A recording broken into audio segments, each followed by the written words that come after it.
Hi viewers, இன்றைக்கி நம்ம என்ன பார்க்க போகிறோன்னா மிலானில் நடந்த ஏக்மா அப்படிங்கிற ஒரு மோட்டார் சைக்கிள் ட்ரேடிங் ஷோவில் ராயல் என்ஃபீல்டும் அவங்களோட மோட்டார் சைக்கிள்ஸை வந்து ஷோ பண்ணி காமிச்சாங்க.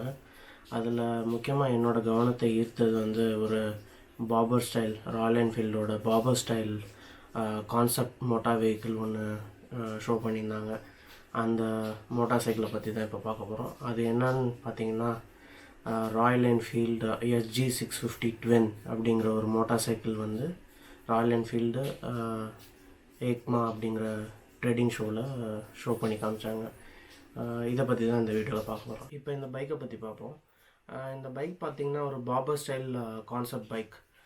பாபர்னால் என்னென்னு பார்த்தீங்கன்னா அதாவது க்ரூசர் பைக்கில் வந்து அதோடய வெயிட்டை குறைக்கிறதுக்காக, அதோடய எஃபிஷியன்சி அதிகரிக்கிறதுக்காக என்ன பண்ணாங்க, சில தேவையில்லாத பொருட்கள் எல்லாம் குறைச்சிட்டு எஃபிஷியன்சி அதிகமாக இருக்க மாதிரி, ஸ்பீட்லேருந்து எல்லாமே கொஞ்சம் எஃபிஷியன்சி அதிகமாக இருக்க மாதிரி ஸ்ட்ரக்சர் பண்ணுவாங்க. இந்த பைக் பற்றி பேசணுன்னா இதோட ஓவரால் லுக் வந்து ரொம்ப அப்பீலிங்காக இருக்குது, பயங்கர அப்பீலிங்காக இருக்குது. இப்போ இதே ட்வின் என்ஜினில் பார்த்தீங்கன்னா கான்டினென்டல் GT இருக்குது. அதுக்கும் இதுக்கும் நீங்கள் கம்பேர் பண்ணி பார்க்குறப்ப இதோட ஓவரால் அப்பியரன்ஸே பார்த்திங்கன்னா கொஞ்சம் பல்கியாக தான் இருக்குது, கொஞ்சம் மஸ்குலராக இருக்குது. அதே சமயம் இதோட பெயிண்டிங்கும் வந்து பார்த்திங்கன்னா, கிராஃபிக்கல் டிசைன் வந்து பார்த்திங்கன்னா ரொம்ப அற்புதமாக இருக்குது. இது ஒரு கான்செப்ட் பைக்குங்கிறதுனால இது இப்படியே ப்ரொடக்ஷன் வருமானு சொல்ல முடியாது. இப்போ இந்த பைக்கோட ஃப்ரண்ட் வியூவை பற்றி பேசுவோம். இதோட ஹெட்லைட் பார்த்திங்கன்னா LED லைட்ஸ் கொடுத்துருக்காங்க. டயர்ஸ் வந்து fat tyres.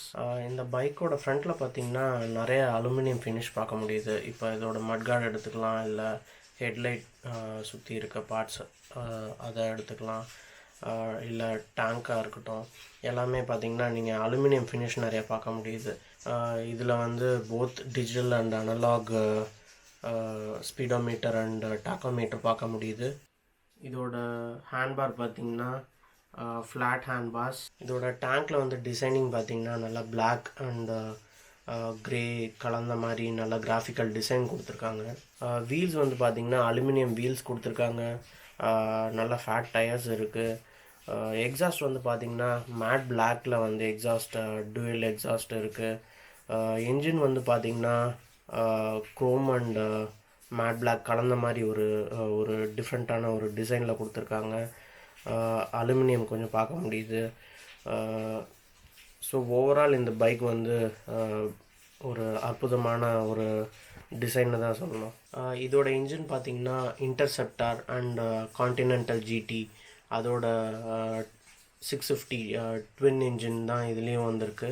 Engine wise configuration வந்து கிட்டத்தட்ட அதே கான்டினென்டல் GT எப்படி இருக்கோ அதே கான்ஃபிகரேஷன் தான் இருக்கும்னு எதிர்பார்க்குறோம். இதோட சீட்ஸ் பார்த்திங்கன்னா ஃப்ளையிங் சீட்ஸ் கொடுத்துருக்காங்க. யூஸ்வலாக பாபரில் வந்து பார்த்திங்கன்னா டியூவல் சீட்ஸ் இருக்காது, சிங்கிள் சீட் தான் இருக்கும். இதில் வந்து ஃப்ளையிங் சீட் கொடுத்துருக்காங்க. இதோட ப்ரைஸிங் பார்த்திங்கன்னா நான் கெஸ் பண்ணுறது 3 lakhs, மினிமம் 3 lakhs இருக்கும்னு கெஸ் பண்ணுறேன். இது வந்து ஒரு கான்செப்ட் பைக்குங்கிறதுனால ப்ரொடக்ஷனில் இப்போதைக்கு இல்லை. எக்ஸ்பெக்ட் பண்ணுறது என்னென்னா 2022 இது ப்ரொடக்ஷன் வரும்னு எக்ஸ்பெக்ட் பண்ணுறாங்க, பட் நாட் ஷுர்.